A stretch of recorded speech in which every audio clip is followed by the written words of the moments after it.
Nah, Romo Wijaya suksma tersebut membelah, Mas. Jadi suksma sejatinya masuk ke jadi dua gitu. Jadi dua, masuk ke raganya si Prabu Kresna dan yang wadak masuk ke raganya si Arjuna tadi. Jadi karena hal tersebut ada yang mengatakan si Arjuna dan si Kresna adalah Wisnu Binelah. Jadi Wisnu Binelah. Jadi sama-sama titis Wisnu seperti itu. Jadi dua ya tadi. Jadi dua itu tadi. Nah, akhirnya kan Suksma sudah masuk tadi, Lesmana masuk ke Prabu Baladewa, Sinta masuk ke Sembadra. Nah, suksma sejatinya Romo Wijaya masuk ke Kresna dan yang wadak masuk ke Arjuna. Nah, setelah suksma masuk tadi lah, suksmane Dasamuka yang ngelambrang itu tadi. Nah, melihat si Suksma Sinta masuk ke dalam suksmanya Sembadra itu tadi lah. Ketika dia menyaut si Sembadra itu tadi, dari pertapanya itu disaut oleh si Dasamuka bawa pergi.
Wilujeng Rayu pemirsa, jumpa lagi bersama saya Ari Bayu dalam acara Obrolan Budaya Nusantara.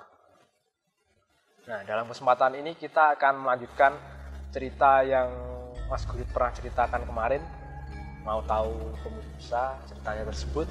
Mau saja kita tanyakan ke Mas Gurit. Nah, Mas Gurit kemarin kan pernah bercerita tentang kisah Rama Wijaya, Dewi Sinta, dan Lesmana Patiobong yang meninggal ya Mas Gurit ya. Nah, itu setelah meninggal, bagaimana Mas Gurit cerita selanjutnya? Oh ya, terima kasih Mas Bayu atas pertanyaannya. Saya akan menjawab atas pengetahuan saya saja ya. Ya. Nah, setelah lakon Romo Obong, yaitu Romo Wijaya, Sinta, dan Lesmana melakukan Pati Obong, suksma mereka akhirnya kan naik ke Kayangan pada saat itu. Naik ke Kayangan, lalu si di Kayangan pun pada saat itu si Bathara Guru, jadi munggah Kayangan ditemui si Bathara Guru pada saat itu. Intinya disuruh di Kayangan dulu lah suksmanya mereka bertiga itu tadi. Nah, setelah lakon Romo Obong ada lakon Romo Nitis, yaitu penitisan Romo Wijaya dan Sinta juga Lesmana. Nah, itu gimana Mas? Lakon Romo Nitis itu dimulai ketika ini sudah mulai menginjak ke Mahabharata, ke epos Mahabharata. Jadi ada sambungannya antara Ramayana dan Mahabharata. Dimulai ketika Prabu Kresna mendapat tamu, yaitu kakaknya Raja Mandura bernama Baladewa. Nah, Baladewa itu datang ke Dwarawati, ke kerajaannya Kresna, mengatakan bahwa dia bermimpi agar Baladewa, Kresna dan adiknya yang perempuan bernama Sembadra untuk pergi ke Astana Gadamadana. Itu adalah tempat pemakaman leluhur para leluhurnya si Prabu Kresna dan Prabu Baladewa tersebut. Tempat pemakaman jadi. Di sana dia disuruh berziarah, istilahnya bermimpi kon berziarah ning Astana Gadamadana. Nah, di sisi lain ada yang mengatakan bahwa di situ nanti akan turunnya wahyu bernama Wahyu Purba Sejati, Mas Bayu. Wahyu Purba Sejati itu gimana maksudnya, Mas? Itu ada sebuah wahyu. Wahyu tersebut, Wahyu Purba Sejati itu adalah nama lain dari penitisan nantinya Romo Wijaya, Sinta dan juga Lesmana. Nah, akhirnya Prabu Kresna menyanggupi untuk ajaan si Baladewa itu tadi, dia juga mengajak Sembadra, adiknya atau Loro Ireng mengajak Sembadra untuk ikut ke Astana Gadamadana. Seperti itu. Nah, di waktu yang bersamaan arwah Rahwana yang Dasamuka tadi masih gentayangan, Mas Bayu. Masih gentayangan, dia ingin mencari di mana letak penitisan Dewi Sinta. Penitisan Dewi Sinta, dia mendapatkan petunjuk bahwa nantinya penitisan Dewi Sinta tersebut akan menitis kepada Dewi Woro Sembodra, yaitu adik Prabu Baladewa dan Prabu Kresna. Oh, adiknya Prabu. Adiknya Prabu Kresna bernama Dewi Sembodra. Dia mendapat wangsit bahwa Sri Widowati atau Dewi Sinta akan menitis ke Dewi Sembodra tersebut. Nah, padahal sudah meninggal ya Mas Grit itu. Ya, padahal si Dasamuka itu. Iya, namun arwahnya kan masih mencari kan. Karena sumpahnya pada dulu itu sampai mati pun dia akan tetap mencari titis sing Widowati itu tadi. Nah, di tempat yang lain Raden Arjuna juga meminta petunjuk sowan kepada Eyang Begawan Abiyasa, pernah eyange. Nah, lalu si Begawan Abiyasa juga mengatakan kepada si Arjuna akan ada turunnya wahyu, ya bernama Wahyu Purba Sejati di Astana Gadamadana, Mas Bayu. Di tempat pemakaman tersebut, pemakaman para leluhur Prabu Kresna dan Prabu Baladewa itu tadi. Nah, lalu si Raden Arjuna bersama Punakawan pergi ke Astana Gadamadana. Di Astana Gadamadana tersebut, Astana Gadamadana itu adalah pemakaman kan. Nah, di situ ada juru kuncinya Mas Bayu. Juru kuncinya seekor kera. Oh, kera Mas. Seorang kera bernama Jembawan. Namun Jembawan tersebut kera, namun dia berwujud resi Mas Bayu. Juga pandito lah istilahnya. Bernama Resi Jembawan. Nah, setibanya Baladewa dan Prabu Kresna di Astana Gadamadana itu dan bersama Sembadra.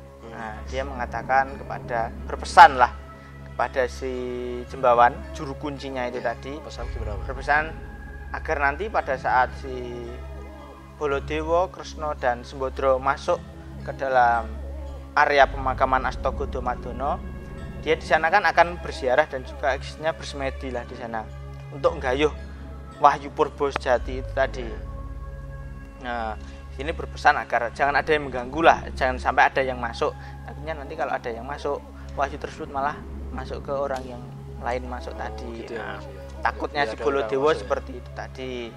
Akhirnya si Jembawan mengiyakan, masuklah si Baladewa, Kresna dan si Sembodra itu tadi masuk ke area pemakaman dan melakukan ziarah di pusaran makam ayahnya yaitu Prabu Basudewa.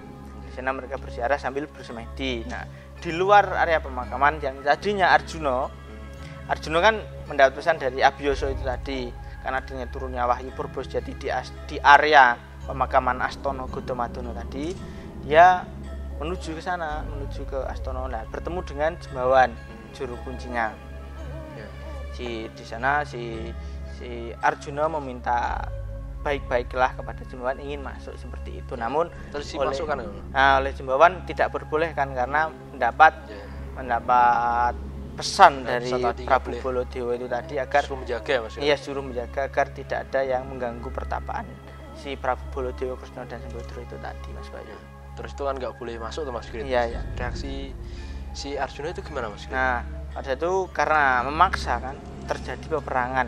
Perang sudah sampai. Terjadi peperangan antara Sri Arjuna melawan Kapi Jembawan itu tadi, karena Jembawan pun melaksanakan tugasnya, dia sudah mendapat pesan itu tadi, dia melaksanakan tanggung jawabnya lah. Sedangkan Arjuna pun juga ingin, karena dia juga mendapat pesan dari Abiyasa agar masuk ke Astana Gadamadana itu tadi Mas Bayu. Sebelumnya diminum dulu Mas Grit kopinya. Iya. Mungkin pemirsa banyak yang penasaran cerita dari Mas Grit, tapi sebelumnya kita minum kopi sebentar.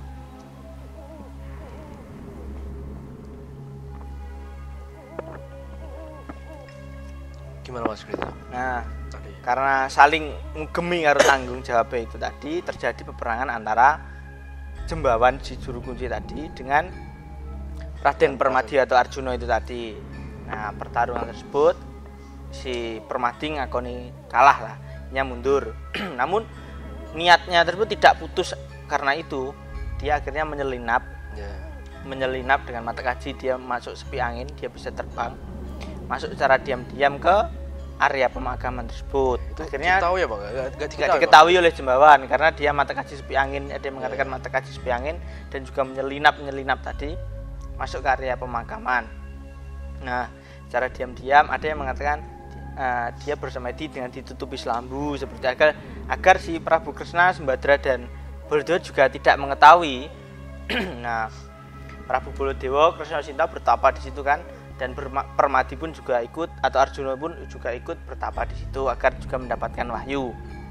Nah, pada saat itu Bathara Guru, nah, Bathara Guru di Kahyangan Suralaya memanggil suksmanya Rama Wijaya, Sinta dan juga Lesmana. Nah, memanggil lalu menanyakan sudah waktunya penitisan lah, ya. Kapan kue menitis seperti itu, kepada siapa yang akan kamu menitis. Terus si Sukma pun mengatakan bahwa dia sudah akan mendapatkan tempat penitisan, istilahnya wis niteni sapa tak titisi seperti itu.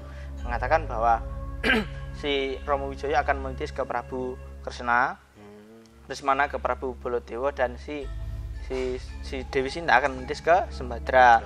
Akhirnya si Bathara Guru mempersilahkan ketiga Suksma tersebut turun ke Astana Gadamadana. Nah, akhirnya pada saat keempat orang tadi bersemedi, akhirnya masuklah wahyu tersebut satu-satu. Pertama Dewi Sinta masuk ke dalam raga si Sembadra. Nah, lalu ada yang versi Sanggit lain Mas. Jadi Lesmana, Suksmane Lesmana kuwi masuk ke dalam jiwane Arjuna. Namun pada saat itu malah keliru masalah Mas. Enggak, si Suksma tersebut tidak kuat karena Lesmana kan sudah sumpah wadak, artinya tidak menikah. Padahal kan si Arjuna memiliki ketampanan dan dia memiliki istri yang sangat banyak. Dia tidak kuat, Suksma tersebut keluar lagi masuk ke dalam si raganya si Baladewa. Karena Baladewa saat itu sudah menikah dan memiliki istri satu. Nah, terus otomatis si Arjuna tadi kosong kan, tidak jadi terisi Suksma. Ketinggal Suksmanya si Rama Wijaya. Nah, Rama Wijaya Suksma tersebut membelah Mas. Jadi Suksma sejatinya masuk ke jadi dua, masuk ke raganya si Prabu Kresna, dan yang wadak masuk ke raganya si Arjuna tadi. Jadi karena hal tersebut ada yang mengatakan si Arjuna dan si Kresna adalah Wisnu Binelah. Wisnu Binelah. Jadi sama-sama titis Wisnu seperti itu. Jadi dua itu tadi. Nah, akhirnya kan Suksma sudah masuk tadi, Lesmana masuk ke Prabu Baladewa, Sinta masuk ke Sembadra. Nah, Suksma sejatinya Rama Wijaya masuk ke Kresna, dan yang wadak masuk ke Arjuna. Nah, setelah Suksma masuk tadi lah, Suksmane Dasamuka yang ngelambrang itu tadi, nah, melihat si Suksma Sinta masuk ke dalam Suksmanya Sembadra itu tadi lah. Ketika dia menyaut si Sembadra itu tadi, dari pertapanya dia disaut oleh si Dasamuka bawa pergi. Nah, kagetlah si Baladewa dan Kresna, kaget, loh adikku ning ndi seperti itu. Padahal tadi kan duduk berjajar gitu ya, hilang. Nah, si Kresna pun tahu bahwa yang menculik adalah Dasamuka. Namun dia istilahnya nyasmetani kepada kan Sembadra dan Arjuna itu adalah sudah memiliki ikatan lah seperti itu. Ini ada yang versi mengatakan pada saat itu saat Sembadra diculik, Kresna mengatakan, alah mosok nek wong sing kelangan ora bakal goleki. Akhirnya si Arjuna tadi keluar dari persembunyiannya lalu mengejar Sembadra tadi. Lah si Baladewa pun kaget, hebake nek wong nene kene kok Yai Arjuna setekan kene seperti itu. Iki terus si Kresna nyeritake bahwa dia juga mendapat wahyu itu tadi, wahyu Purbajati titisan Wisnu yang wadak itu tadi. Nah, ada versi lain mengatakan bahwa sebelum si Sembadra diculik, si Baladewa mengerti bahwa si Arjuna juga menyelinap itu tadi. Nah, namun setelah Sembadra diculik, si Arjuna mengejar. Nah, Arjuna mengejar, perang terjadi antara Rama Wijaya melawan Dasamuka. Perang terjadi di antara mereka berdua, saling adu kasekten lah istilahnya. Rama Wijaya yang ada di badan Arjuna ya Mas. Namun dia masih wujud Arjuna itu tadi. Perang terjadi di mereka antara si Arjuna melawan si Rahwana atau Suksmane Dasamuka itu tadi. Perang terjadi, saling adu kasekten.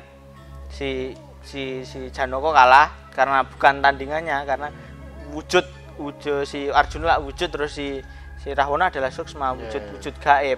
Nah, kalah, dia mundur bilang kepada Kresna bahwa aku kalah. Si Dewi Sembadra berhasil dibawa si Rahwana Suksmanya Rahwana tadi. Dia tiba-tiba datanglah Anoman mengatakan kepada Prabu Kresna bahwa dia adalah Anoman, terus dia adalah abdinya Prabu Romowijoyo. Si Anoman bersumpah pada saat itu dia akan mengabdi kepada Suksma Titis Wisnu sampai akhir hayatnya istilahnya. Nah, akhirnya kan Romowijoyo kan nitisnya ke Kresna. Nah, iya. akhirnya si Anoman ingin mengabdilah kepada Kresna. Kresna seperti itu. Akhirnya Kresna mau menerima pengabdiannya si Anoman asalkan dia berhasil membawa Sembadra kembali pulang seperti itu. Ya, Anoman tahu bahwa yang menculik adalah si Dasamuka. Akhirnya Anoman pergi mengejar si Suksma Dasamuka itu tadi, saling mengejar, lalu dari belakang dihantam oleh si Anoman tadi. Jatuh lah, kaget kan si Rahwana Suksma tadi, dikira niki Anoman iki wis mati padahal urung seperti itu. Belum itu. Nah, dikirane wis mati, terjadi peperangan antara Anoman melawan Dasamuka arwah tadi. Namun kan nek Ramayana kan biyen Anoman kan wis tahu ngebong negara Alengka. Nah, si Rahwana pun takut akan hal itu. Akhirnya wis pokoke Dasamuka sumpah mbuh besok dari janing taman nek Anoman ki aku rung bakal iso nyolong si Sembadra ki mau. Namun aku akan tetap berusaha mencari titis Dewi Dewati tersebut, akan ngenteni lah istilahnya.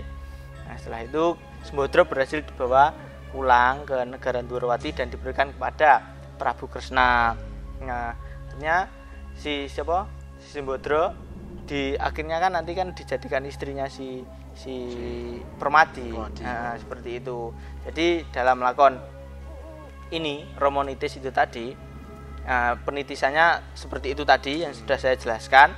Lalu ditambahi Anoman yang mengabdi kepada Prabu Kresna, karena Anoman sudah berjanji pada saat itu dia akan mengabdi kepada Titis Wisnu sampai akhir hayatnya. Seperti itu Mas Bayu, tentang lakon Wahyu Purbasejati atau Romonitis itu yang saya ketahui seperti itu Mas Bayu. Lakon Romonitis tersebut juga adalah yang saya ketahui adalah lakon terakhir epos Serat Ramayana, itu adalah lakon Romonitis itu Mas Bayu. Gitu ya Mas, berarti ini sudah masuk lakon terakhir. Nah, lakon terakhir dari epos cerita Ramayana adalah ya, Romonitis tersebut Mas Bayu. Iya. Oh, berarti nanti Mas Grit di lain waktu bisa cerita yang Mahabharata ya Mas Grit? Iya, epos cerita Mahabharata ya Mas Grit. Akan dilanjutkan epos cerita Mahabharata saja Mas Bayu, tentang leluhur para Pandhawa seperti itu. Tolong ceritakan ya Mas Grit Iya, Mas. Epos Mahabharata. Terima kasih Mas Grit. Oke, itu dari pemirsa cerita dari Mas Grit tentang kisah Romonitis yang merupakan cerita terakhir dari epos Ramayana. Nah, cerita selanjutnya adalah tentang cerita yang ada di epos Mahabharata. Nantikan episode selanjutnya tetap di Salam Budaya Nusantara.